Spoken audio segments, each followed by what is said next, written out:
მოგესალმებით მეგობრებო, მინდა გითხრათ, რომ ეყლია ქალაქი, სადაც გავიგეთ, რომ ახალი ემიგრანტები არიან, ოჯახი და უჭირდათ და ერთ-ერთი ემიგრანტმა, რომელიც ეყლში ცხოვრობს, ერთად მივედით, მან მიუტანა რა თქმა უნდა, მე არ ჩამიდენია ქველმოქმედება.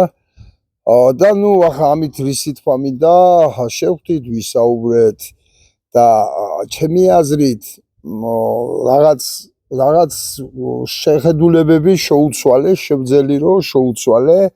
ამიტომ მინდა კიდევ ერთხელ, რა ვიცი, ამას წერ ყოველ დღე თითქმის კიდევ ერთხელ მინდა დავაფიქსირო ჩემი პარტიის სახელით, ახალი ქრისტიან დემოკრატების სახელით, დავაფიქსირო, რომ როცა ადამიანებს უშუალოდ ხვდები, თვალებში უყურებ, ხელს წართმევ და ესაუბრები, უფრო შედეგის მომტანია, ვიდრე მოწოდებები ტელევიზიიდან, ან Facebook-იდან, როგორც მე ვაკეთებ, მაგრამ მე Facebook-საც ვიყენებ და ვცდილობ, რომ უშუალო კონტაქტში ვიყო ადამიანებთან, უშუალოდ ხელი ჩამოვართვა, უშუალოდ თვალებში უყურო და ისე და თვალებში მიყურონ და ისე ვესაუბრო.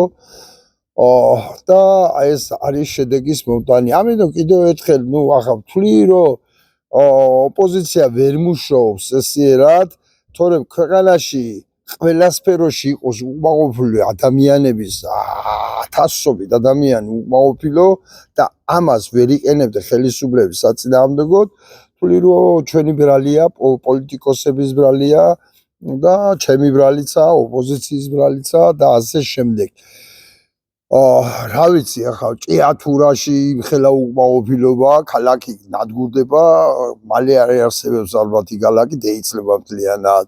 ბალდაა სოფელი, უკმაყოფილება, 2 წელზე მეტია აქცია მიდის, საირმია და ტყეები გაუყიდენ და უკმაყოფილება, უხუთია სოფელი ასეთი ვანის რაიონში, ლაულამაზესი, მიწები გაყიდენ და იქაც მოსახლეობა უკმაყოფილება, ტაქსისტები გაფიჭული იყო ქუთაისში, თბილისში, ყველგან.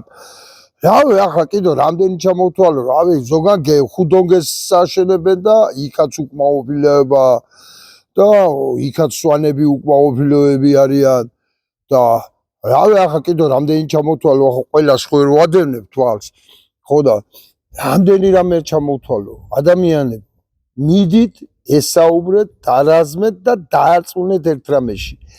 ამ ხელისუფლების ხელში შეგიქმნენ ეს პრობლემა ამ ხელისუფლებამ და ამ ხელისუფლების ხელში თქვენი პრობლემები არ გადაწყდება.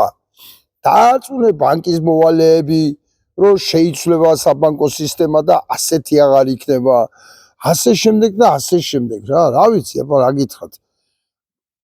შრომა უნდა, სირბილი უნდა, მონდომება უნდა და რა მძიმე სიტუაციაც არ უნდა დაგვთეს, როგორაც არ უნდა არ გენდობოდნენ, შეიძლება შემოტრიალება ადამიანების და დობის მოპოვება და ამ ხელისუფლების წინააღმდეგ მიმართოს. სხვანაირად ესენი უკვე უყურებთ, რომ ნაბიჯების გადადგმა დაიწყენ, აგერ ზელენსკისაც სურათის გადაიგენ, ხო და ეგენ მიიღებენ აღიარებას ვატყობე, ჩვენ თუ ასე გავაგზელეთ და ევროპაც უყურებს ამას, რომ ოპოზიციური პარტიები არ არიან მზად არანაირად, არც კოალიციურად, არც ცალკე რომელიმე პარტია რომ მოვიდეს ხელისუფლებაში.